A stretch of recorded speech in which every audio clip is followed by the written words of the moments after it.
Hey guys, welcome back to Becoming Better Podcast. This is your host, Hope Moquin, and as always, you already know, I'm so thankful that you chose today to tune in to today's episode. We are doing a part 1 and part 2 series going into the next 2 weeks, and if you are on Instagram, on our free broadcast channel, I asked you guys the other day, what do you want to hear going into the next 2 weeks? And a very common theme was the waiting season, it was forgiveness, and essentially how to forgive what you can't forget. And I thought it was ironic that someone said that because I think it's Lisa Turkis. She has a book that's actually titled Forgiving What You Can't Forget, and I would highly recommend it. I actually, you know what's so frustrating? I bought it off of Amazon. I don't know if it's in my car somewhere, but I cannot find it in my apartment anywhere. But when I was going through the first stages of my divorce, I had gotten that and a few other books and I wanted to read it.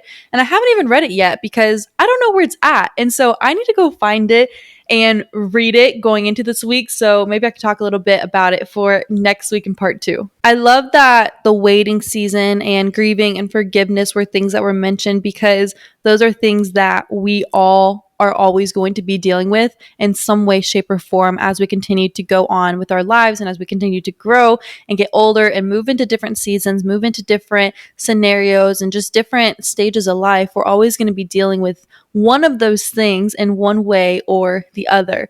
When we're waiting, whenever we get the thing that we've been waiting for, it's just a matter of time before we're waiting for something else because that's just how we are. Waiting is something that I don't know if we're ever going to fully get out of. And so as we grow and as we further our relationship with God and as we mature, I hope that we can learn how to wait well and wait better time after time. As we grow, as we go, I hope we can learn how to wait well and what waiting actually means and the opportunity that we get in waiting seasons. Though I know that it doesn't feel like an opportunity, it feels like everyone else is ahead of you. It feels like you're behind. It feels like God is withholding from you. It feels like you are never going to get to where you want to go. Waiting feels everything but good.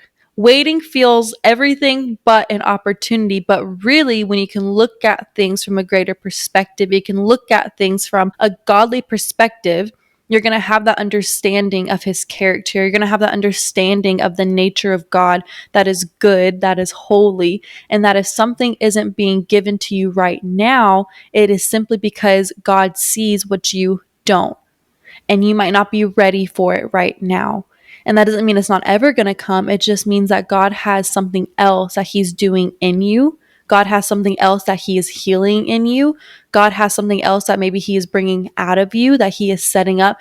It says that his ways are not our ways, his thoughts are not our thoughts, and that when we can take a step back out of our human emotions that feel all these things, we can trust and know that if we don't have something, it's because we're not meant to have it right now. And that doesn't mean you're not ever going to have it.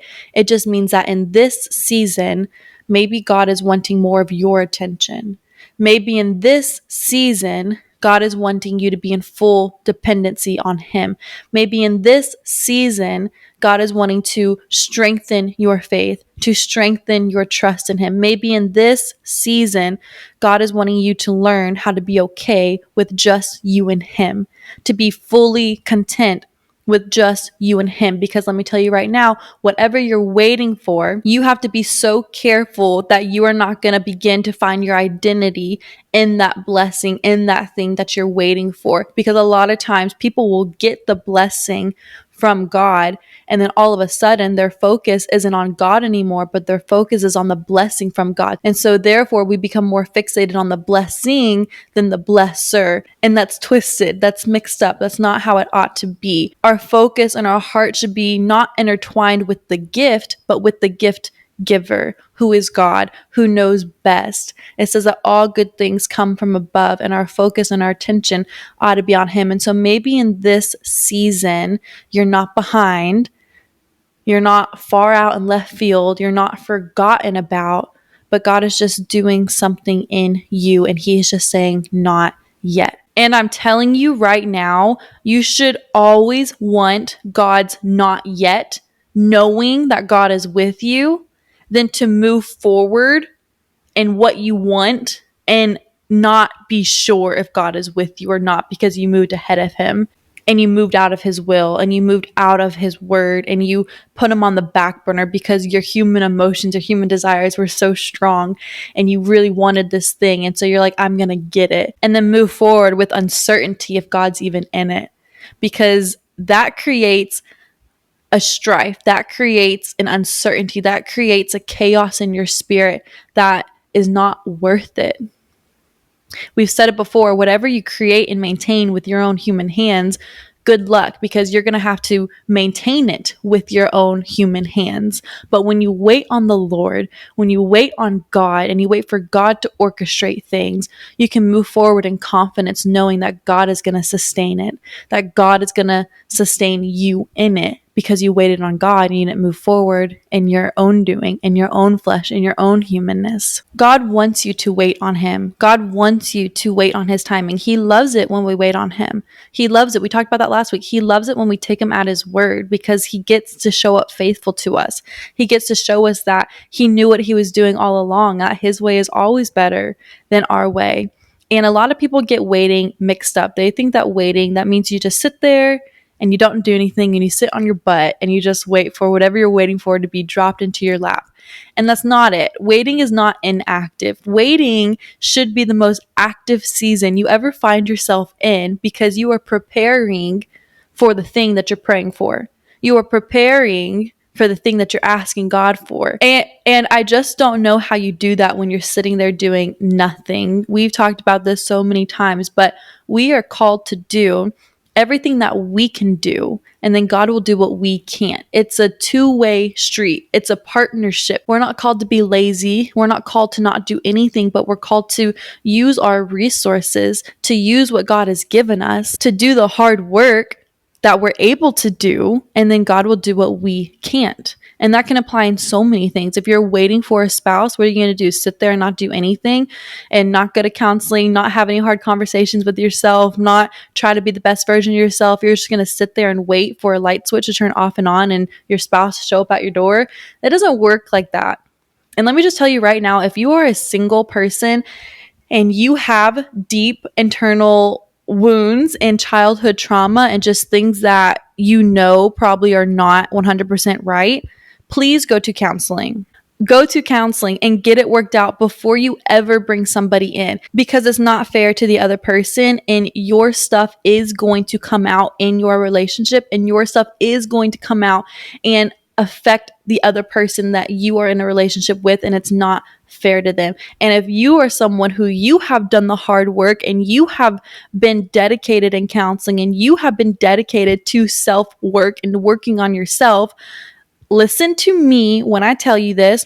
I don't care how much they say they love the Lord. I don't care how good they might look on the outside.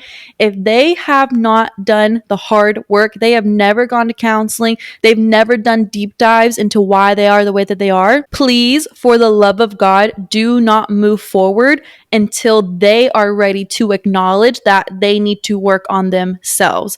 It is not worth it. And take it from me, it will end in a disaster, because when you bring two broken people together and you're trying to create something whole, you're trying to create something beautiful, and only one person has done the work and only one person is committed to continuing to do the work and the other person isn't, it's exhausting and it's not fair and it's not gonna work. And so there's two sides to that. If you're listening and you've never worked on yourself, this is your sign to do the hard work and to have an internal look and look at and say, why do I do this? Why do I react? Why does this trigger me? And let's work it out before I get into a relationship.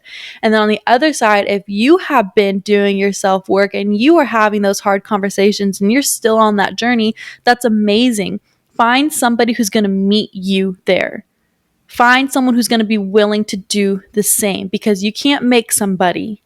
Okay? Listen to me. You cannot make somebody. And I heard that my whole life. And you know what I did? I said, no, it's fine. They will, because they love. No, you can't make somebody want to do the work on themselves. No, you can't. You can't make somebody want to work on themselves. You cannot make somebody want to have the inner look at their own life. You can't make somebody want to see the things that they're doing that is harmful to other people and want to work on it. People have to make that decision themselves. And when you're looking for a partner, look to find someone who's willing to have those conversations. Look for someone who's willing to acknowledge, oh, there's things in me that probably aren't that great. There's things in me that I could probably work on, and find someone who's committed to doing that deep dive and working on it with you. If you're waiting on financial breakthrough, you don't just sit there and do nothing and just wait for a check to be sent to you in the mail, although that could happen and God can do that. No, you get up and you work and you do what you can do. You dedicate yourself to discipline. You dedicate yourself to doing everything humanly possible that you're able to do. And then God will come in and do what you can't. But it's not just sit and wait around and do nothing and be lazy and be ignorant to the fact that if you're able to move, move. If you're able to work, work. You're able to use your voice, use your voice. We are here for a purpose. We're here for a reason. And God has given us things for us to utilize and for us to use. And then God will step in and always do what we can't. But it first starts with us choosing to get up off our butts and to do something. The thing about waiting that is so ironic that I'm sure all of you are going to be able to relate to this is that we've all have always been waiting for something at some point in our lives. And I know that we can attest to this right now. Looking back on our lives, we can think about something that we were waiting for, where we were pleading with God and we were saying, God, I need it now. God, I really want it now. And we probably didn't get it at the time when we thought that we wanted. But looking back in our lives and looking how it all panned out and how it all played out, we see that it was perfect timing, that it was good timing, that it wasn't late. It wasn't early, but it was right on time. And we can see that now that we're on the other side of it. And so why is it, which myself is included, I know because we're human, but why is it that when we move into the next phase of waiting for something, we forget that God is an on-time God? We forget that God is never late. He's never early, but he's always right on time. And that if you're waiting, he's not shocked about it. If you're waiting, he's not withholding from you. But if you're waiting, he's probably protecting you. If you're waiting, he's developing you. If you're waiting, he is preparing the thing that he's prepared you for, but there's just more pieces that need to go into play. And he's not making you wait to harm you. He's not making you wait to get you to doubt him, but he's making you wait to strengthen your faith. He's making you wait to strengthen your belief in who he says that he is, because he is good, he is faithful, he is on time, he's never going to let you down, and his plans for you are only good. Waiting is always producing something in us that we can't see in the moment, but we're going to be thankful for on the other side of it. Every single time, it is producing something that you need and that you will be thankful for, that you don't always see in the moment, but you will see when you're on the other side of it. And I know waiting falls into a lot of different areas. And for me personally, which based on your responses, I know that this is probably something that's going to hit home to so many of us. One of the hardest waiting seasons is when it comes to healing. One of the hardest waiting seasons and things that you have to wait on is grieving and forgiveness and just healing as a whole. You would love to be healed overnight. You would love to move on overnight. You would love to get through the grieving overnight, but that's just not the way we're wired. That's not the way that it is. It's not the way that it's going to be. And so what do you do when you are in that waiting process of wanting to forgive, of wanting to be healed, of wanting to just move on and not have things trigger you anymore, not have things hurt you anymore? Or how do you forgive what you just can't seem to forget? It's hard and it's not easy. And I sympathize with you who are going through that and with you who are struggling with that and you're trying to get to the other side.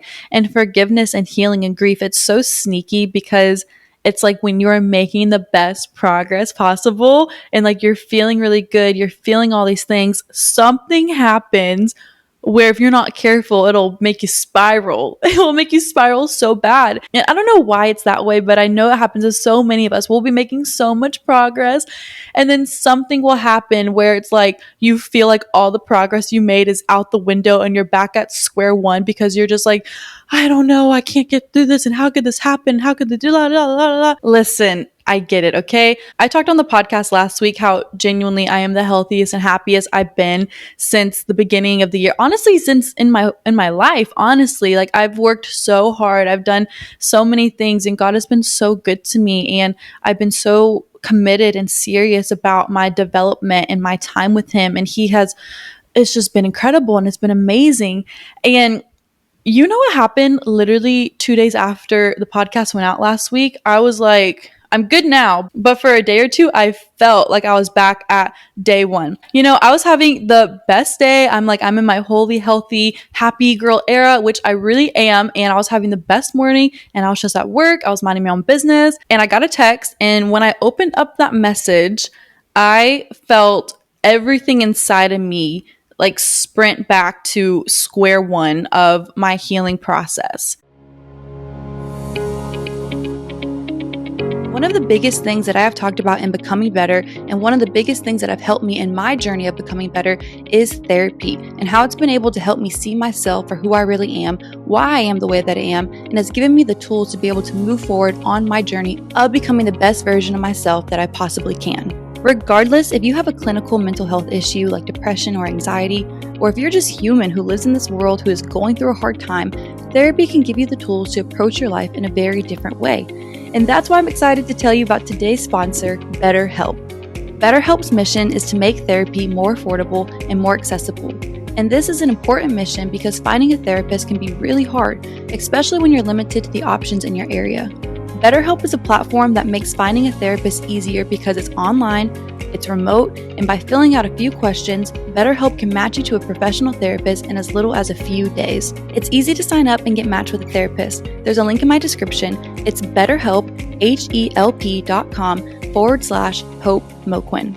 Clicking that link helps support this channel, but it also gets you 10% off your first month of BetterHelp so you can connect with a therapist and see if it helps you. And because finding a therapist is a little like dating, if you don't really fit with that therapist, which is a common thing with therapy, you can easily switch to a new therapist at no additional cost without stressing about insurance, who's in the network, or anything like that. I know the significance that therapy has played in my life, and that's why I'm so passionate about sharing it with you guys too. So if you're struggling or you need someone to talk to you and you need tools to help you move forward, consider online therapy with BetterHelp. Click the link in the description or visit BetterHelp, HELP.com/Hope Moquin. Thank you again, BetterHelp, for supporting this channel.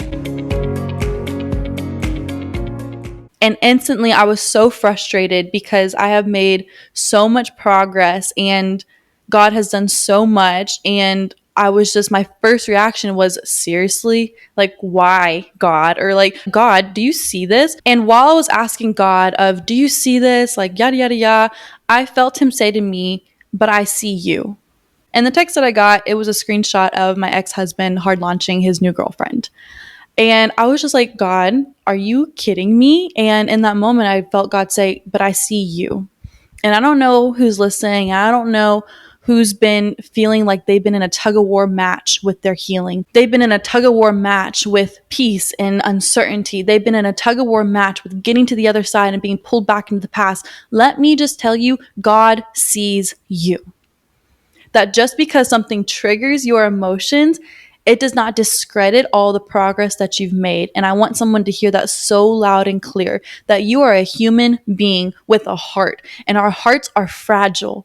Our hearts are sensitive, and that's why it says to guard your hearts. Your hearts are so beautiful and they need to be protected. And when something triggers your heart and your emotions and it causes you to be sad, it causes you to feel depressed, it causes you to feel all these things, that does not discredit the progress that you've made. It just means that you are human. And so don't you get down on yourself because something has triggered your emotions. It does not mean that God doesn't see you. It does not mean that God isn't working in you. It doesn't mean that everything that you've worked towards isn't valid, because it is. It is just simply a trigger in your emotions that you will overcome, that you will get over, and it's not gonna last. It's just a part of your healing process. It's just a part of your grieving process. It's just a part of your forgiving journey. It really is. And it's not going to destroy you. You know, there's 5 different stages in grieving. There's 5 different stages when you go through extreme heartache, when you go through extreme trauma. There's 5 stages. And I was talking to my friend the other day, and honestly, we both had them mixed up and wrong. And I'm happy that we were both wrong, because I didn't want to be the only one wrong. But the 5 stages of grief, let me share them with you. They do go in order, but that doesn't mean that once you feel one of them, you're not going to feel it again while you're in that process and while you're in that journey. It goes denial, anger, bargaining, depression, and then acceptance. And I think a lot of people beat themselves up and they forget that they're human and that you have emotions, and that all of this healing and forgiveness and waiting, it's all a process. And there's different stages, and there's different emotions, and there's days where you're going to be great, and there's days where you're going to be like, I really need God, and I really need a little extra dose of the Holy Spirit, because I can't do it on my own and I'm really struggling. And that's okay. It doesn't discredit everything that you've worked towards. It doesn't discredit everything that you've laid down. It doesn't discredit all of the pain that you already have encountered. It just means that you're human. And honestly, I think a really beautiful thing that we can look at is like the other day with what I just shared about. It really hurt me and tore me up for a day. I cried for a day, right? The next day, I put my shoulders back. I stood up tall, and I'm moving forward again. A few months ago, I would have been down bad for weeks, right? But it is progress that we're looking at. And it's a beautiful thing. And so for you, look at how they used to affect you, how they affect you now, and celebrate your progress. Celebrate how far you've come. Celebrate what God has done. You're one step closer to being fully healed. You're one step closer to being fully in the next season. You're one step closer. And God is developing something that is so strong in you. God is developing something that is so beautiful in you. Sarah Jakes Roberts, oh my goodness, I love her. I listen to one of her messages every single morning. I'm pretty sure I've listened to the same ones like 6 times, but they are so good. I keep listening to them because it's everything that she says. She's pretty fiery, like me, very straightforward, very opinionated, very just a strong-willed person. And I think it's because life made her that way. And I understand, because my life was the same way. But she was saying something that resonated with me so much. And I think when it comes to forgiveness, yes, we talk about forgiving other people a lot. We talk about forgiving what things have been done to us a lot. But something we forget to talk about is forgiving ourselves, maybe for how we acted out of character. Forgiving ourselves for things that we said, forgiving ourselves for things that we did. And she was going on this rant, and I was like, yes, like I relate with this so much. She was saying, you know what? Maybe that person, they did deserve all the cursing out. Maybe they did deserve this and this and this, but I didn't deserve to break my character. I didn't deserve to stoop down to their level. And so therefore, I am forgiving myself, and I am moving forward despite of what they brought out of me, what they triggered in me. I'm going to work on it with myself. I'm going to let God into it, and I'm going to forgive myself and move forward and make sure that I never put myself in another situation for that to happen again. I 100% believe in accountability. I'm the first one to say it. Yes, look at how you responded. Look at how you reacted. Look at what you did wrong and repent and apologize and learn from it and grow from it. But at the same time, I really feel like somebody needs to hear this. You need to be easy on yourself, and you need to forgive yourself. There is a thing that's called reactive abuse. If you have never heard of reactive abuse, let me tell you what it is. Reactive abuse is a manipulation tactic used to flip the narrative of abuse, where the abuser accuses their victim of being abusive. A violent or aggressive response to an abusive partner is called reactive abuse. The victim's reaction does not turn them into an abuser. First and foremost, if you have ever been in an emotionally abusive or spiritually abusive relationship, or a narcissistic relationship, I am so sorry. And I believe you are one of the strongest people. It's not easy and it's very, very hard to deal with the aftermath of it and to deal with the internal repercussions of it and to do that hard work in counseling and self-development of overcoming how your brain was rewired from enduring the emotional and narcissistic abuse for however long you were in it. Because once you get out of it, you look back and you're like, oh my gosh, I did say this and I did do this. And it twists something in your mind where you forget that reactive abuse is a thing. And like I just said, I believe in accountability like it's nobody's business, but I also believe in the facts that emotional abuse is real. Narcissistic abuse is real. I'm not just saying someone disagreed with you, so they're a narcissist. No. Narcissistic abuse is a real thing. And reactive abuse, it's when you are pushed and pushed and pushed, and finally you have a reaction because your body cannot take it anymore. You react out of character. And what narcissists and manipulators love to do is that they will take that reaction after you have been pushed and pushed and pushed and pushed, and then in turn will call you an abuser and call you the crazy one. And then therefore you internally, you're left feeling distraught and like insane because you're like, I have been taking this for so long and then I finally react, but now I'm the bad person.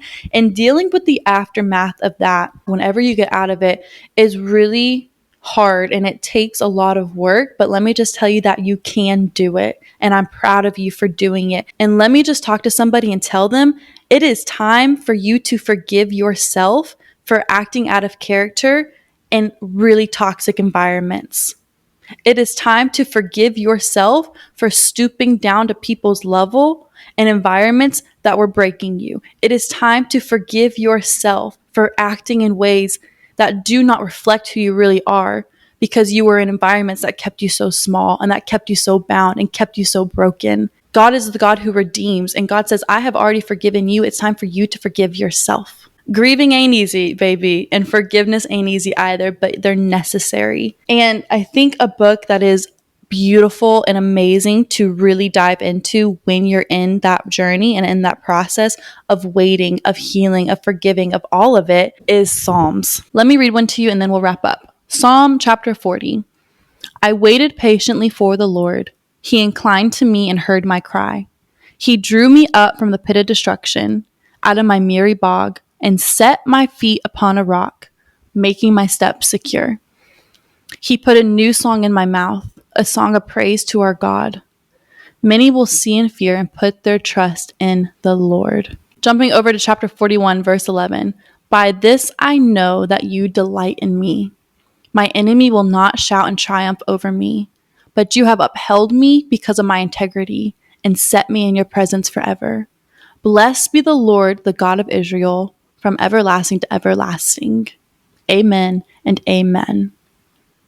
By this I know that you delight in me, and my enemy will not shout in triumph over me. He is the God who sees you. He sees you in your waiting. He sees you in your grieving. He sees you in your healing, and he sees you while you try to navigate forgiveness. And let me just tell you, I don't know what can be more comforting than knowing that the God of it all sees you right where you're at, that the God of it all delights in you.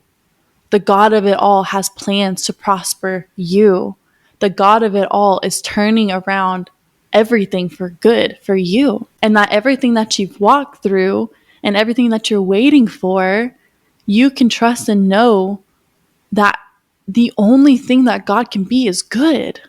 And so if you don't have it, it's okay. It's good because when you get it, you're going to be ready for it. I know you might feel broken, but it's going to be for good because God's going to redeem it and restore it. And you're going to be able to share about his faithfulness.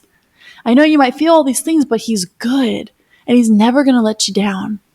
And so while you navigate this journey and this process of all these things, remind your soul that the only thing that God is good. Remind your soul that he sees you. Remind your soul to be disciplined in his word and to seek the Lord with all of your heart, with all of your mind, with all your soul. Trust in the Lord with all of your heart, and He will make your paths straight, as He always does. You're not forgotten. He sees you. And just as you continue to forgive others, don't you forget about forgiving yourself too. Okay? Sounds good? Sounds good. I love you guys very much. This upcoming week is my birthday. I'm 27 years old. And you know what? The greatest birthday gift I ever could have asked for is having all of you guys a part of here and a part of this. And I just love you immensely. And I'm so thankful for you. And so I hope you have the best week. And I'll catch you back next time for a brand new episode.